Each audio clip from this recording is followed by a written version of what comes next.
നമസ്കാരം. കലാരവത്തിലെ പുതിയ എപ്പിസോഡിലേക്ക് ഏവർക്കും സ്വാഗതം. ഇപ്പൊ ഓണം ആയിട്ടുണ്ടല്ലോ, അപ്പൊ നമുക്ക് വേണ്ടിയിട്ട് ഒരു ഓണപ്പൂത്താലവുമായിട്ട് ഒരു ചേട്ടൻ നമ്മളെ കാത്തു നിൽക്കുന്നുണ്ട്. ചേട്ടാ നമസ്കാരം. ഓണപ്പൂത്താലൊക്കെ ഉണ്ടാക്കിയിട്ട് എന്നെ കാത്തിരിക്കുകയാണ്. എന്റെ സബ്സ്ക്രൈബേഴ്സിനെയും എന്റെ സുഹൃത്തുക്കളെയും ഒക്കെ ഒന്ന് കാണിക്കാൻ വേണ്ടിയിട്ട്. അപ്പൊ ചേട്ടന്റെ കഴിവുകളും എല്ലാം എങ്ങനെ തുടങ്ങി, എന്തൊക്കെയാണ് ചേട്ടന്റെ കാര്യങ്ങള് എന്നുള്ളതെല്ലാം എന്റെ സുഹൃത്തുക്കളെ എല്ലാവരും ഒന്ന് അറിയിക്കും വേണം.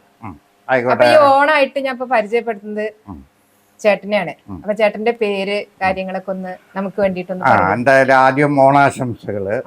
എന്റെ പേര് ഹരി എന്നാണ്. ഞാൻ തൃശ്ശൂർക്കാരനാണ്. ഇപ്പൊ ഇവിടെ കോലയില താമസിക്കണെന്നുള്ളത്. ഇത് കുറച്ച് ന്യൂസ് പേപ്പർ കൊണ്ട് ഉണ്ടാക്കിയിട്ടുള്ള കാര്യങ്ങളാണ്. ഇത് ഓണപ്പൂത്താലം സാധാരണ ഒരു 3 കൊല്ലമായിട്ട് സ്ഥിരം ഉണ്ടാക്കുന്നതാണ്. ഇതിപ്പോൾ ഈ കൊല്ലത്തെ മോഡലാണ്. അത് പഴയ കൊല്ലം ഉണ്ടായിട്ടുള്ളത് വേറെയാണ്. ഇത് നമുക്ക് ന്യൂസ് പേപ്പർ മാത്രമാണ് ഇതിൻ്റെ പ്രൊഡക്റ്റ്. ഇങ്ങനെ ന്യൂസ് പേപ്പർ കൊണ്ട് ഉണ്ടാക്കുന്ന കുറച്ച് സാധനങ്ങൾ നമ്മളിങ്ങനെ ഒഴിവനുസരിച്ച് ഉണ്ടാക്കണം എന്നുള്ളതാണ് അതിൻ്റെ ഒരു കാര്യം. അതിലിപ്പോൾ കുറേ ആൾക്കാർ ഇങ്ങനെ ബന്ധപ്പെട്ട് അന്വേഷിക്കാറുണ്ട്, പറയാറുണ്ട്. അപ്പോൾ അവർക്കൊക്കെ നല്ലതൊക്കെ ആണെങ്കിൽ നമ്മൾ അയച്ചു കൊടുക്കാറുണ്ട്. അപ്പോൾ ചേട്ടൻ ശരിക്കും ഇത് ഈ വേസ്റ്റ് ആയിട്ട് വരുന്ന ന്യൂസ് പേപ്പർ, നോട്ടീസുകൾ ഇതിനൊക്കെ ഉപയോഗിക്കാൻ തുടങ്ങിയത് എന്ന് മുതലാണ്? ഇത് നമ്മൾ ഈ കോവിഡ് വന്നപ്പോഴാണല്ലോ ഈ എല്ലാവരും കുക്കിങ്ങും ഗാർഡനിങ്ങും ഇങ്ങനത്തെ കുറേ കലാപരിപാടികൾ അവരവരുടെ മനസ്സിലുള്ള സാധനങ്ങളൊക്കെ പൊട്ടിമുളച്ചായിരുന്നു. അങ്ങനെ ഒരു ഫ്രണ്ട് എനിക്ക് അയച്ചു തന്ന ഒരു യൂട്യൂബ് ലിങ്ക് ഉണ്ടായിരുന്നു, ബോട്ടിൽ ആർട്ടിൻ്റെ. അപ്പോൾ നമുക്ക് ഈ ബോട്ടിലായിട്ടൊന്നും ബന്ധമില്ല, ആർട്ടായിട്ടൊന്നും ബന്ധമില്ല. അപ്പോൾ അതിൻ്റെ അടിയിലത്തെ ഒരു ലിങ്കാണ് ഈ ന്യൂസ് പേപ്പർ. അതുമ്മ പിടിച്ച് നോക്കിയപ്പോൾ 2 ഉണ്ടാക്കി നോക്കിയപ്പോൾ എനിക്ക് ഭയങ്കര താല്പര്യമായി. പിന്നെ അതൊന്നും നമ്മുടെ ഇഷ്ടപ്രകാരമുള്ള പാത്രങ്ങളനുസരിച്ച് ഓരോന്നോരോ പാത്രങ്ങൾ. ഇതിപ്പോൾ ട്രേയിലൊക്കെ വെച്ചിട്ടാണ് നമ്മൾ ഉണ്ടാക്കുക, ഫ്രൂട്ട്സിൻ്റെ ട്രേയിൽ. ചിലതൊക്കെ നമ്മൾ വീട്ടിൽ വരുന്ന ഗ്ലാസ് പാത്രങ്ങൾ അതിനോട് ബന്ധപ്പെട്ട ഷേപ്പിലാണ് ഉണ്ടാക്കുക, റബ്ബർ ബാൻഡൊക്കെ വെച്ച്.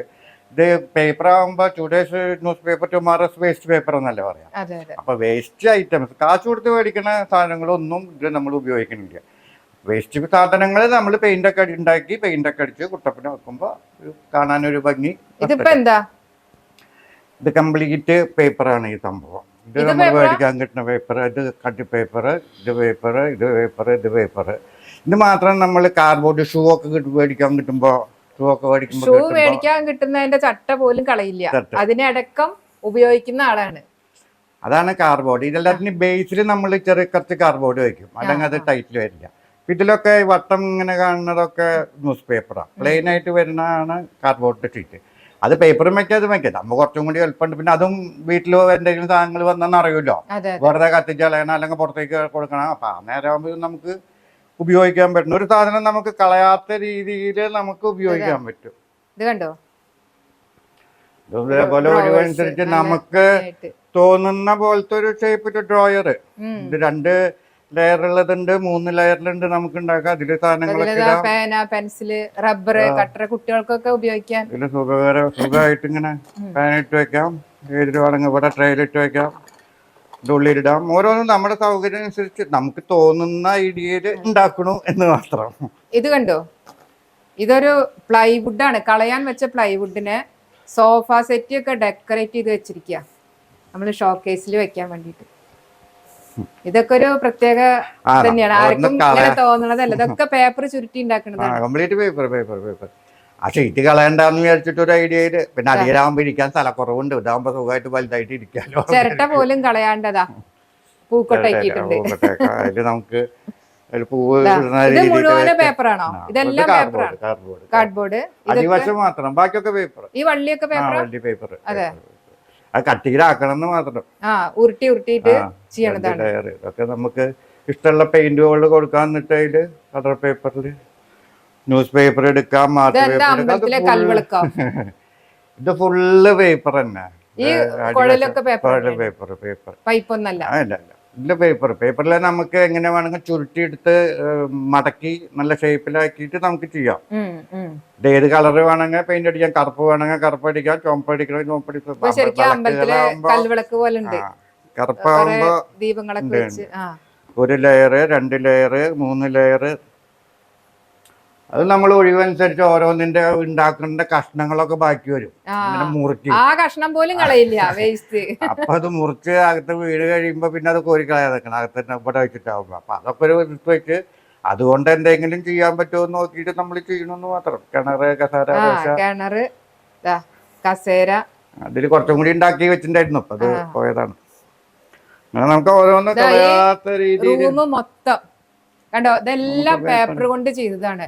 എടങ്ങഴി ഇത് കണ്ടോ, എടങ്ങഴി ശരിക്കും ഇടങ്ങഴിയുടെ അളവ് തന്നെയാണ്. അളവ് തന്നെയാണ്, എടങ്ങഴി വെച്ചിട്ട് ചെയ്തതാണ്.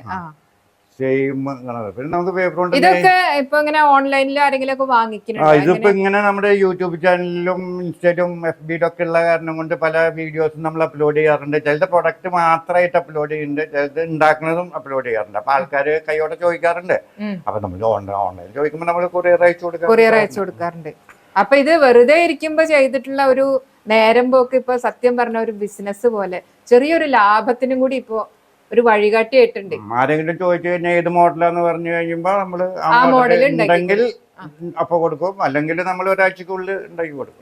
ഒരാഴ്ചക്കുള്ളിൽ നമുക്ക് അവനെ ഉണ്ടാക്കി കൊടുക്കാൻ പറ്റും. ഇത് മുഴുവൻ പെൻ സ്റ്റാൻഡുകൾ അല്ലേ? അത് പെൻ സ്റ്റാൻഡ്. ഇതൊക്കെ നോട്ടീസുകളുണ്ട്, പേപ്പറിന്റെ കൂടെ വരണ നോട്ടീസുകൾ. നമ്മളൊക്കെ വലിച്ചെറിയുന്ന നോട്ടീസാണ് ഈ രൂപത്തിലാക്കി തീർക്കുന്നത്. നോട്ടീസ് അത് നമുക്ക് ആർട്ട് പേപ്പർ ആകുമ്പോ ന്യൂസ് പേപ്പറിനെക്കാളും കുറച്ചും കൂടി നല്ല രീതിയിൽ നിൽക്കും. ഇതൊരു പ്രത്യേകതരം ക്രിയേറ്റിവിറ്റി കേട്ടോ, വെള്ളച്ചാട്ടാണ്. അതെ, അത് മറ്റേ ഗ്ലൂ ഗണ്ണിന്റെ സാധനമാണ് അത്. ഗ്ലൂ ഗൺ അതിങ്ങനെ വെച്ചിട്ട് പിന്നെ കളർ അടിച്ചു എന്ന് മാത്രം. അത് ഓരോന്നും നമുക്ക് ഇങ്ങനെ ഒരു ഐഡിയയില് ഇത് പൈപ്പിന്റെ ഒരു കഷ്ണം അവിടെ എടുക്കണ്ടായിരുന്നു. അപ്പൊ അത് വെച്ചിട്ട് എന്തെങ്കിലും ചെയ്യാൻ പറ്റുമോ എന്ന് നോക്കിയിട്ട് നമ്മളൊന്ന് ആ ലെങ്ത് അനുസരിച്ച് 4 വെച്ചിട്ട് ചെയ്തതാണ്. ഇതൊക്കെ നമ്മുടെ ഫോട്ടോസ്റ്റാറ്റ് കടയില് വേസ്റ്റ് ആയിട്ട് കളയുന്ന പേപ്പർ വാങ്ങിച്ചു കൊണ്ടുവന്നിട്ട് ചെയ്യണതാണിത്. അവിടെ എന്തെങ്കിലുമൊക്കെ എടുത്തത് വേണ്ടാണ്ട് വരണതുണ്ടല്ലോ, അതുപോലും ഉപയോഗിക്കും. പിന്നെ നല്ല കളറായിട്ട് നിൽക്കും, പെയിന്റ് അടിക്കാണ്ട്. ഏത് മോഡലിൽ പല രീതിയിൽ വളച്ചൊക്കെ വെക്കാൻ പറ്റും. വേറൊരു ടൈപ്പ് പെൻ സ്റ്റാൻഡ്. ഇത് കണ്ടു കഴിഞ്ഞാൽ ശരിക്കും ത്രെഡ് വർക്കാ തോന്നും, പക്ഷെ ഇത് ത്രെഡ് അല്ല, പേപ്പർ ചുരുട്ടി ചെയ്യണതാണ്. Complete news paper. നമ്മള് എന്തായാലും ഇതൊക്കെ നല്ല ഭംഗിയായിട്ട് ഇങ്ങനത്തെ ഓർഡർ വന്നിട്ടുണ്ടോ? ഇതില്ല, ഇത് ഒരെണ്ണം മാത്രം ഉണ്ടാക്കിയിട്ടുണ്ട്. ഇത് നമ്മൾ അധികം കൊടുക്കില്ല, ഇതിന് കുറച്ചധികം പണികൾ വരും. അപ്പൊ നമ്മൾ അധികം ഈ ഓർഡർ കുറച്ചും കൂടി എളുപ്പമുള്ളതിനെ പറ്റുള്ളൂ. മറ്റേത് നമ്മൾ ഇരുന്ന് പറഞ്ഞാൽ കുറച്ച് അതിനനുസരിച്ച് നമുക്ക് പൈസ പറയാനും പറ്റില്ല. പേപ്പർ ആയതുകൊണ്ട് അപ്പൊ ഒരു സിമ്പിൾ ആയിട്ടുള്ളത് നമുക്ക് പെട്ടെന്ന് പറ്റും. ഇത് കുറച്ചധികം പണി വരും. എംബ്രോയിഡറി വർക്ക് എന്ന് പറഞ്ഞ പോലെ അതുപോലെ നല്ല ഭംഗിയുണ്ട് ഇത് കാണാൻ. കുറച്ചധികം പണി. അത് ഫാനൊക്കെ മേടിക്കുമ്പോ കിട്ടുന്ന സാധനങ്ങൾ അതിന്റെ ബേസാണ്. അത് വെറുതെ ഒരു ഭംഗിയില് ആക്കി വെക്കുന്നത്. ഇതേപോലെ തന്നെ ഫാനിന്റെ ഒക്കെ സാധനങ്ങൾ മേടിക്കുമ്പോ കിട്ടുന്ന പാത്രങ്ങളോട് ബന്ധപ്പെട്ടിട്ടുള്ളതാണ്. ഇത് തൊടിയിലുള്ള ഒരു ചെടിയുടെ ഉണക്കക്കൊമ്പ് കളയണ്ടെന്ന് പറഞ്ഞ് കൊണ്ടുവന്ന് വെച്ചതാണ്. ആ ഉണങ്ങിയ കൊമ്പ് കളയാണ്ട് കൊണ്ടുവന്ന് അതില് പെയിന്റ് അടിച്ച് ഒട്ടിച്ചു വെച്ചിരിക്കുന്നതാണിത്. പൂക്കള് ഓരോ പാത്രങ്ങളും വെച്ച് ആ അളവിന് ഉണ്ടാക്കുന്നതാണ് ഈ പാത്രങ്ങളെല്ലാം. ഇതെല്ലാം നമുക്ക് വീടുകളിൽ വേസ്റ്റ് ഇട്ട് വെക്കാനോ അതല്ലെങ്കിൽ പേന, പെൻസിൽ ഇതെല്ലാം ഉപയോഗിക്കാൻ പറ്റും. സ്ത്രീകളുടെ ഡ്രസ്സിംഗ് സാധനങ്ങളൊക്കെ ഒക്കെ ഇത് അധികം നമ്മൾ ഈ അലങ്കാരത്തിൻ്റെക്കാളും ഉപരി ഉപയോഗിക്കുന്ന സാധനങ്ങളായിട്ടാണ് ഞാൻ ഉണ്ടാക്കുന്നത്. നല്ല ബലുണ്ട് കേട്ടോ, നല്ല ബലുണ്ട്. റോക്കേഴ്സിൽ വെക്കണേക്കാളും ഈ വാട്ടർ ഇതൊക്കെ ഹോളൊക്കെ മാത്രമൊക്കെയാണ് കാണാൻ, ബാക്കിയൊക്കെ ഉപയോഗിക്കുന്ന രീതിയിൽ എല്ലാ സാധനങ്ങളും നല്ല പണിയെടുക്കണം. ഉപയോഗിക്കുന്ന രീതിയിൽ ചെയ്യാൻ പറ്റും. ചോക്കൊക്കെ ഇട്ട് വെക്കാൻ നല്ല ഭംഗിയുണ്ട്. ഇതിന്റെ കളർ നന്നായിട്ടുണ്ട്, നല്ല കളർ. പെൻ സ്റ്റാൻഡ് അല്ലെങ്കിൽ ഫ്ലവർ വേസ് എന്ന് പറഞ്ഞാൽ പല മോഡലിൽ നമുക്ക് ഉണ്ടാക്കാം. അത് നല്ലോണം പോകണം, വിളക്കൊരു നല്ല രീതിയിൽ പെയിന്റ് അടിച്ചിട്ട് 2 ലെയറിനും പറ്റും, 1 ലെയറിനും ഒരു ലെയർ. അതാകുമ്പോ കുറച്ചും കൂടി ചെറുതുമാണ്, പോവാനും പറ്റും. അത് 1 ലെയർ, ഇത് 2 ലെയർ, മറ്റേത് 3 ലെയർ. അങ്ങനെയാണ് 1, 2, 3. 3 ആകുമ്പോ കുറച്ചും കൂടി പണി കൂടുതലാണ് എന്നുള്ള അർത്ഥം. ഇതെന്താ? അത് കാറിന്റെ റേഡിയേറ്റർ മാറ്റി ഇപ്പൊ കളയണ്ടെന്ന് വിചാരിച്ചിട്ട് റേഡിയേറ്ററിന്റെ അതൊരു ഫ്ലവർ വാസ് പോലെ ഉപയോഗിക്കാൻ അതെ, കളയണ്ടല്ലോ എന്ന് വിചാരിച്ചിട്ട് ഫ്ലവർ വാസിന്റെ ഒരു സാധനം നമുക്ക് കളയാൻ തോന്നില്ല. പേപ്പർ തന്നെ നല്ല ഭംഗിയായിട്ട് നമ്മള് എന്തെങ്കിലും സാധനം കിട്ടുമ്പോ കളയാത്ത രീതിയിൽ ഉപയോഗിക്കുക എന്നുള്ളതാണ്. അത്രയും കാര്യങ്ങൾ. ഈ പാൻ സ്റ്റാൻഡ് തന്നെ നമുക്ക് ഈ രീതിയിലൊക്കെ ഉണ്ട്, പല ഡിസൈനിൽ എടുക്കാം, പല രീതിയിൽ. ഇപ്പോൾ ഈ 3 പുറമെ തന്നെ ആ ഷേപ്പിലെടുക്കാം, ഈ ഷേപ്പിലെടുക്കാം, അങ്ങനെ പല രീതിയിൽ നമുക്ക്. ഇതും അതിന് ശേഷമുള്ള മോഡൽ വരും. ഇതൊക്കെ വട്ടം വട്ടം കുറച്ചധികം. ഇതും പെൻ സ്റ്റാൻഡായിട്ട് തന്നെ ഉപയോഗിക്കാൻ പറ്റുന്ന ഒരു സാധനമാണ്. ഇങ്ങനെ വെച്ച് കഴിഞ്ഞാലും പെൻ സ്റ്റാൻഡ് ആക്കാം. കുറച്ചധികം പണികൾ, അതൊക്കെ ഓരോ മോഡല് നമ്മളനുസരിച്ച് ഇതെന്തായിരുന്നു ഇതൊരു തമാശക്കൂടെ ചെയ്ത കാര്യമാണ്. മോൻ എറണാകുളത്തുണ്ട്, അപ്പൊ ഇടയ്ക്ക് ഞങ്ങൾ അങ്ങോട്ട് പോകും. അപ്പൊ രാത്രി ഔട്ടിങ്ങിന് പോകുമ്പോ ഒരിക്കൽ അവിടെ ദിലീപിന്റെ ഒരു കടയുണ്ട്, ദേ പുട്ട് എന്ന് പറഞ്ഞൊരു കട. അവിടെ നല്ല രീതിയിൽ ഇത് ഉണ്ടാക്കി വെച്ചിട്ടുണ്ട്. അപ്പൊ നല്ല ഭംഗി തോന്നിയത് കണ്ടപ്പോ, നല്ല രസമുള്ള സംഭവമാണ്. അപ്പൊ അതൊന്ന് ആ ഷേപ്പിൽ ഇവിടെ ഒന്നൊന്ന് ഉണ്ടാക്കി നോക്കിയിട്ട് ചെയ്തതാ. ഒന്ന് അദ്ദേഹത്തിന് നേരിട്ട് കൊണ്ട് കൊടുക്കണം എന്നൊക്കെ മനസ്സിൽ വിചാരിച്ചിട്ടുണ്ട്, അത് ഇതുവരെ പറ്റിയിട്ടില്ല. ഇതൊരു കുറച്ചധികം പണിയുള്ള ഒരു വലിയൊരു സംഭവമാണ്. ഉണ്ടാക്കിയതിൽ വെച്ചിട്ട് ഏറ്റവും ഹൈറ്റ് കൂടിയിട്ടുള്ള സംഭവം ഇതാണ്. ഇതിലിപ്പോ പുട്ടിന്റെ എന്ന് പറയുമ്പോ ഉള്ളിൽ ഇടാനുള്ള ചില്ല് ഉണ്ട്. ചില്ലില്ലാണ്ട് നമുക്ക് പുട്ടുണ്ടാക്കാൻ പറ്റില്ലല്ലോ. അതുവരെ അതിന്റെ ഉള്ളിൽ വെച്ചിട്ടാണ് സംഭവം. സാധാരണ അവിടെ ഈ മോഡൽ തന്നെയാണ് ശരിക്കും. അതിങ്ങനെ വെച്ച് വിറക് കത്തിക്കണ രീതിയിൽ ഈ മോഡൽ തന്നെയാണ് ശരിക്കും അവിടെ വെച്ചിട്ടുണ്ട് അടുപ്പിന്റെ ഉള്ളില്. കനലായി തുടങ്ങി. ശരിക്ക് അവിടുത്തെ മോഡല് ശരിക്ക് തന്നെയാണ് ഇങ്ങനത്തെ.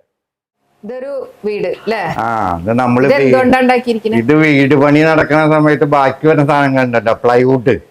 അപ്പൊ അതിന്റെ 2-3 പീസുകൾ, കുറെ പീസുകൾ ഉണ്ടാവുമല്ലോ വീട് പണി കഴിഞ്ഞാൽ. അപ്പൊ അത് നമുക്കൊരു ഐഡിയയില് ആക്കിന്ന് മാത്രം. അപ്പൊ അതൊന്ന് കുറച്ചും കൂടി ഭംഗിയാക്കാനായിട്ട് നമ്മൾ ഈ ഈർക്കിലിയാണ് ഉപയോഗിച്ചത്. മുമ്പിൽ ഈർക്കിലി, മറ്റേ ഡോറ് വാതിൽ അടക്കും തുറക്കും ചെയ്യാം. മുമ്പത്തെ ഒരു ക്രിയേഷൻ ആണ് അത്. സ്റ്റെപ്പ് ഒക്കെ ഉണ്ട് വീടിന്. വെറുതെ ഇരിക്കാണ്ട് ഫുൾ ടൈം ഇങ്ങനെ എന്തെങ്കിലും എന്തെങ്കിലും ഒരു ഐഡിയ തോന്നിക്കഴിഞ്ഞാൽ വേസ്റ്റ് ആയിട്ട് കിടക്കണത് വെറുതെ എടുത്ത് കളയണ്ടല്ലോ. അപ്പൊ അതുകൊണ്ട് രാത്രി ഇങ്ങനെ എന്തെങ്കിലും ഐഡിയ തോന്നുമ്പോ നമ്മൾ ഉണ്ടാക്കാന്ന് മാത്രം, കളയാത്ത രീതി. വേസ്റ്റ് മെറ്റീരിയൽസ് കൊണ്ട് ഉണ്ടാക്കുന്ന പരിപാടികളാണ്. ചേട്ടന് ശരിക്കും എന്തായിരുന്നു ജോലി? ഞാൻ ഇൻഷുറൻസിലായിരുന്നു. അത് കഴിഞ്ഞിട്ട് ഇപ്പൊ നമ്മൾ മുളവന്താവില് കുറെ നാൾ താമസാക്കി. പിന്നെ നമ്മൾ കോലഴിക്ക് ഇവിടെ ഒരു 6 കൊല്ലം. ഇവിടെ വന്നതിന് ശേഷമാണ് ഈ കോവിഡ്. അപ്പോഴാണ് ഈ പഴയ സാധനങ്ങളൊക്കെ മുളച്ചത്. കോവിഡ് കുറെ കലാകാരന്മാരുടെ പൊട്ടിമുളക്കിന്റെ വികസനം, എന്താ പറയാ, മനസ്സിലത്തെ സാധനങ്ങളൊക്കെ വിടർന്ന സമയങ്ങളാണല്ലോ. അങ്ങനെ വന്നിട്ടുള്ള ഒരു വിടരാൻ കൊതിക്കുന്ന ഒരു സംഭവമാണ്. ക്രിയേറ്റിവിറ്റി പുറത്തേക്ക് വന്നത് കോവിഡ് കാലത്താണ്. അത് കോവിഡ് ആയപ്പോഴാണ് വിടരാൻ തുടങ്ങിയത്. കുട്ടിക്കാലത്തൊന്നും ഇങ്ങനെ ഇപ്പൊ ഈ പ്രായമായപ്പോഴാണ്. അപ്പൊ പ്രായമായിട്ടുള്ള എല്ലാവരും ശ്രദ്ധിക്കുക, ആ സമയത്താണ് എല്ലാവർക്കും ക്രിയേറ്റിവിറ്റി പുറത്തേക്ക് വരുന്നത്. ഇപ്പൊ കോവിഡാണ് ഇദ്ദേഹത്തിൻ്റെതെങ്കിൽ ഇതേപോലെ തന്നെ ഇദ്ദേഹം എല്ലാവർക്കും ഒരു പ്രചോദനമാവട്ടെ എന്ന് വിചാരിച്ചിട്ടാണ് ഞാൻ ഇതുപോലത്തെ വീഡിയോകളുമായിട്ട് നിങ്ങളുടെ മുന്നിൽ വരുന്നത്. ടീ കപ്പ് മാറ്റ് എന്ന് പറയും. നമ്മള് ചായക്കപ്പ് മേശപ്പുറത്ത് വെക്കുമ്പോൾ അടിയിൽ വെക്കാനുള്ളതാണ്. ഇത് കണ്ടു എത്ര എണ്ണം ഉണ്ടാക്കി വെച്ചിരിക്കുന്നത്, ഒക്കെ പേപ്പറാണ്. അധികം ഗ്ലാസുകളൊക്കെ കൊണ്ടുവന്ന് വെക്കാം, പാത്രങ്ങളാണെങ്കിലും നനയാണ്ടിരുന്ന ഒരു കുഴപ്പമില്ല. നല്ല സുഖമായിട്ടുള്ള സാധനമാണ്, നല്ല കളറില്, നല്ല കട്ടിയുണ്ട്. ഇത് ഇതൊന്നല്ല, നല്ല കട്ടിയുണ്ട്, ഫുൾ പേപ്പറാണ്. ഇതൊക്കെ ട്രേ ആണ്, നമ്മള് ചായയൊക്കെ കൊണ്ടുവന്ന് കൊടുക്കില്ലേ ട്രേ, അതുപോലെ കപ്പ് വെക്കാനുള്ള ട്രേ. കണ്ട ഇതൊക്കെ ഉണ്ടാക്കണിച്ച കുറച്ച് നേരം ഉള്ളത്, നല്ല നൈസായിട്ട് ചുറ്റി ചുറ്റി ഉണ്ടാക്കിയതാണ്. പക്ഷെ നല്ല ഭംഗിയായിട്ടുണ്ട്. എന്തായാലും ഇതൊക്കെ ഉപയോഗിക്കാൻ പറ്റുമല്ലോ, തീടി, ചിരട്ട, പേപ്പർ, ഇത് 3 കൂടിയിട്ടാണ് ഈ ഒരു ഇതുണ്ടാക്കിയിരിക്കുന്നത്. ബേസ് നല്ലൊരു ബേസാ. പച്ചയും പിടിക്കാൻ എളുപ്പമാണ്. ഫെവിഗ്ലൂ ആണ് സാധാരണ അതിന് വേണ്ടിട്ട് ഉപയോഗിക്കുന്നത്. സീഡോണ്ട് നമുക്ക് കുറെ ഐറ്റംസ് ഉണ്ടാക്കാൻ പറ്റും. ചേട്ടന്റെ ഫാമിലി എന്ന് പറയുമ്പോ തൃശ്ശൂരാണ് എന്റെ ജനനവും കാര്യങ്ങളൊക്കെ. അത് കഴിഞ്ഞിട്ട് പിന്നെ പല സ്ഥലത്തും താമസങ്ങളുണ്ടായിരുന്നു. ഇപ്പൊ ഇവിടെയാണ്. വൈഫ് ജയശ്രീ, അവള് കൃഷി വകുപ്പിൽ നിന്ന് റിട്ടയർ ചെയ്തു, ഡെപ്യൂട്ടി ഡയറക്ടർ റിട്ടയർ ചെയ്തു. 2 മക്കള്, മോളെ കല്യാണം കഴിച്ചേക്കുന്നത് കണ്ണൂർക്കാണ്. അവള് ഭർത്താവ് വികാസ്, 2 കുട്ടികളുടെ ഗായത്രി, ഗൗതമി. മോൻ അവള് ഫുഡ് കോർപ്പറേഷനിൽ അവിടെ ജോലി ചെയ്യുന്നു. മോൻ എറണാകുളത്ത് റിഫൈനറിയിൽ വർക്ക് ചെയ്യുന്നു, ശ്രീദേവ്. അവൻ്റെ വൈഫ് ഹൗസ് ആലുവ. അപ്പൊ മോള് കണ്ണൂരും മോൻ എറണാകുളത്തും. അപ്പൊ ഇടയ്ക്ക് ഞങ്ങള് അങ്ങോട്ടും ഇങ്ങോട്ടും ഷട്ടിലടിക്കലാണ്. പിന്നെ ഇത്തരം സാധനങ്ങളൊക്കെ ഉണ്ടാക്കിയിരിക്കുന്ന കാരണം കൊണ്ട് വീട്ടിൽ വലിയ തല്ലും വഴക്കൊന്നും ഇല്ലാണ്ട് വേറെ പ്രശ്നങ്ങളൊന്നുമില്ല. പിന്നെ സീരിയൽ പരിപാടി ഇല്ല. അപ്പൊ പിന്നെ നമ്മൾ ന്യൂസ് നേരം പോക്കിന് ഇപ്പൊ സീരിയലോ ടി വി ഒക്കെ ഉണ്ടെങ്കിൽ പലരും അങ്ങനെ പോകും. പക്ഷെ ഇദ്ദേഹത്തിന്റെ നേരം പോക്ക് എന്ന് പറയുന്നത് കാര്യങ്ങള്. പിന്നെ അവള് ഇതില് എന്റെ കാര്യത്തില് കുറെ ഇങ്ങനെ ഉണ്ടാക്കിയിട്ട് ഹെൽപ്പ് ചെയ്യണേല് പാട്ടൊക്കെ പാടുന്നതിൽ ആദ്യം ഒന്നും ഉണ്ടായിരുന്നില്ല. ആദ്യം പറയാൻ നമ്മുടെ വീഡിയോ ഇറക്കണേല് കുറെ നല്ല സുഹൃത്തുക്കളുണ്ട്, പുരുഷന്മാരും സ്ത്രീകളായിട്ട് ആവശ്യപ്പെട്ട് കഴിഞ്ഞാൽ പാട്ട് വരും. അപ്പോൾ ഇവളാദ്യം പാട്ട് തന്നിരുന്നില്ല. ഇപ്പൊ തൊട്ടിട്ട് പിന്നെ എന്ത് കാര്യങ്ങൾ പറഞ്ഞാലും പാട്ട് ചോദിച്ചു കഴിഞ്ഞാൽ ഒരു മിനിറ്റിനൊക്കെ പാട്ട് പാടും. അത് അവരുടെ കുറെ ഗെറ്റ് ടുഗദറിന്റെ പരിപാടി ഉണ്ട് കൃഷി ഓഫീസർമാരുടെ, അത് ഇടയ്ക്കിടയ്ക്ക് ഉണ്ടാവും. അവർ നല്ല ടീമാണ്. അപ്പൊ അവര് ഡാൻസും പാട്ടും ഒക്കെ ആയിട്ട്, അപ്പൊ അവളുടെ എന്റർടൈൻമെന്റ് ഇപ്പൊ അതിനോട് ബന്ധപ്പെട്ടുള്ള ഡാൻസും പാട്ടും, അപ്പൊ അതും ഞാൻ ഇടയ്ക്കിടയ്ക്ക് ഷൂട്ട് ചെയ്യാനായിട്ട് നിന്ന് കൊടുക്കും വേണം. അത് കാരണം കൊണ്ട് ഇത്തരം കാര്യങ്ങളിൽ വേറെ സപ്പോർട്ടില്ലെങ്കിലും പാട്ടൊക്കെ പാടി എല്ലാവരും നമുക്കൊപ്പം.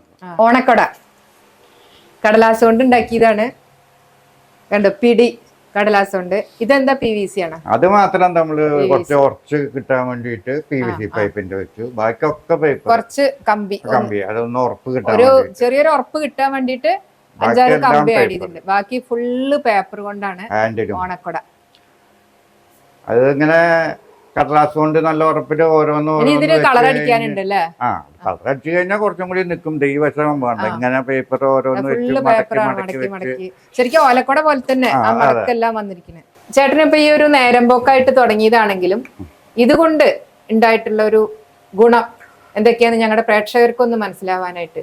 അത് നല്ലൊരു കാര്യമാണ്. കാരണം ഇപ്പൊ നമുക്ക് പല രീതിയിലും നമുക്ക് സമയം ചെലവഴിക്കാനുള്ള മാർഗങ്ങളുണ്ട്. നമുക്ക് മൊബൈൽ മാത്രം പിടിച്ചിരുന്നാലും സമയം പോകുന്ന കാലഘട്ടമാണ്. അപ്പം നമുക്ക് ഇങ്ങനെ എന്തെങ്കിലും ഒരു കാര്യങ്ങൾ ക്രിയേറ്റീവായിട്ട് ചെയ്യുമ്പോൾ അധികം തന്നെ നഷ്ടമൊന്നും വരുന്നില്ല. നമുക്ക് എന്തെങ്കിലും ക്രിയേറ്റീവായിട്ട് നല്ല രീതിയിൽ എന്തെങ്കിലും സാധനങ്ങൾ ഉണ്ടാക്കി ഷോക്കേസിൽ വെക്കാം, ആൾക്കാർക്ക് ഉപകാരപ്പെടുന്ന രീതിയിൽ കൊടുക്കാം, പല ആൾക്കാർ ആവശ്യപ്പെടുന്നതനുസരിച്ച് അയച്ചു കൊടുക്കാം. അപ്പം നമുക്കിങ്ങനെ ഒരു തമാശക്കൂടെ തുടങ്ങിയിട്ടുള്ള ഒരു പരിപാടിയാണ്. നമുക്ക് മനസ്സമാധാനം കിട്ടുന്നുണ്ടെങ്കിലും ചെറിയൊരു സാമ്പത്തിക കാര്യങ്ങളും കൂടി അതിൻ്റെ ഉള്ളിൽ കൂടെ നടന്നു പോകുമ്പോൾ അതും നമുക്കിതൊരു ഉൾക്കൊള്ളാവുന്ന നല്ലൊരു കാര്യമാണ്. ആർക്കെങ്കിലും അനുകരിക്കാവുന്ന ഒരു കാര്യം കൂടിയാണ്. പിന്നെ ഇത്തരം പല രീതിയിൽ ആർട്ടും കാര്യങ്ങളൊക്കെ ചെയ്യുന്നവരുണ്ടെങ്കിലും ന്യൂസ് പേപ്പർ കൊണ്ട് അധികം ചെയ്യുന്ന ആൾക്കാരുടെ ഇതുവരെ കാണാൻ പറ്റിയിട്ടില്ല കേരളത്തിൽ. ഇനി കൂടുതൽ എവിടെയെങ്കിലും ഉണ്ടോയെന്ന് എനിക്കറിയില്ല. പിന്നെ പല ആൾക്കാരും ആവശ്യപ്പെടുന്നതനുസരിച്ച് നമ്മളിത് പഠിപ്പിക്കാനല്ല, നമ്മുടെ അറിവ് പകർന്നു കൊടുക്കാനായിട്ട് സ്കൂളുകളിലൊക്കെ പോകാറുണ്ട്. പല ആൾക്കാർക്ക് ക്ലബ്ബുകളിലൊക്കെ ആവശ്യപ്പെടുമ്പോൾ അതനുസരിച്ച് നമ്മൾ സഹകരിക്കാറുണ്ട്. അത്തരം കാര്യങ്ങൾ ഇതൊരു നല്ല രീതിയിൽ ആർക്കെങ്കിലും ഇതിനോട് ബന്ധപ്പെട്ടിട്ട് ഇതെന്താണെന്ന് നേരിട്ട് അറിയുന്നുണ്ടെങ്കിൽ നേരിട്ട് വന്നു കഴിഞ്ഞാൽ നമുക്ക് അതിനോട് ബന്ധപ്പെട്ട് കാര്യങ്ങളൊക്കെ പറഞ്ഞു കൊടുക്കാൻ പറ്റും. ഇതൊരു അന്യം നിന്ന് പോകാത്ത രീതിയിൽ ഭാവി തലമുറയ്ക്കും കൈമാറണം എന്നൊരു ആഗ്രഹമുണ്ട്. പുതിയ കുട്ടികളൊക്കെ ഇതിനോട് ബന്ധപ്പെട്ട് കൂടുതൽ അറിയണമെന്ന് ആഗ്രഹം ഉണ്ടെങ്കിൽ വന്നു കഴിഞ്ഞാൽ നമുക്ക് അതനുസരിച്ച് സഹകരിക്കാവുന്നതാണ്. അപ്പൊ ഇക്കോ ഫ്രണ്ട്ലി ആയിട്ടാണ് ഇദ്ദേഹം ഇത് സ്റ്റാർട്ട് ചെയ്തത്. നമ്മുടെ വീടുകളിൽ വരുന്ന കല്യാണക്കത്ത്, അതേപോലെ പേപ്പറിന്റെ കൂടെ വരുന്ന നോട്ടീസുകൾ, ന്യൂസ് പേപ്പറുകൾ, മാഗസിൻസ് എല്ലാം ഏത് രീതിയിലും നമുക്ക് ഉപയോഗിക്കാം. വെറുതെ വിൽക്കാണ്ടെയും കത്തിച്ച് കളയാണ്ട് ഏതൊക്കെ രീതിയിൽ ഉപയോഗിക്കാം എന്നുള്ളതിന് ഒരു ഉത്തമ മാതൃകയാണ് ഈ ഹരിച്ചേട്ടൻ. അപ്പൊ അത് എങ്ങനെ വേണമെങ്കിലും ഉപയോഗിക്കാം. അതിന്റെ ട്രെയിനിങ് വേണമെങ്കിലും തരാൻ ആള് തയ്യാറാണ്. കൂടാതെ ആള് ഉണ്ടാക്കുന്ന പെൻ സ്റ്റാൻഡോ അതുപോലെ എന്ത് സാധനങ്ങളാണെങ്കിലും ആള് കൊറിയർ അയച്ചു കൊടുക്കുന്നുണ്ട്. അപ്പൊ അദ്ദേഹത്തിന്റെ ഫോൺ നമ്പർ ഞാൻ ഡിസ്ക്രിപ്ഷൻ ബോക്സിൽ എഴുതുന്നുണ്ട്. അത് നിങ്ങൾക്ക് ആവശ്യമുള്ളവർക്കെല്ലാം അദ്ദേഹത്തിനെ സമീപിച്ച് മേടിക്കാവുന്നതാണ്. അതുപോലെ ഈ വീഡിയോ കാണുന്ന എല്ലാ പ്രേക്ഷകരും എന്നെ സപ്പോർട്ട് ചെയ്ത് ഇനിയും സബ്സ്ക്രൈബ് ചെയ്യാത്ത എൻ്റെ എല്ലാ കൂട്ടുകാരും സബ്സ്ക്രൈബ് ചെയ്ത് എന്നെ പ്രോത്സാഹിപ്പിക്കണമെന്ന് ഞാൻ വിനീതമായി അപേക്ഷിക്കുകയാണ്. അപ്പൊ എല്ലാവർക്കും കലാരവത്തിന്റെ ഒരു ഹൃദയം നിറഞ്ഞ ഓണാശംസകൾ.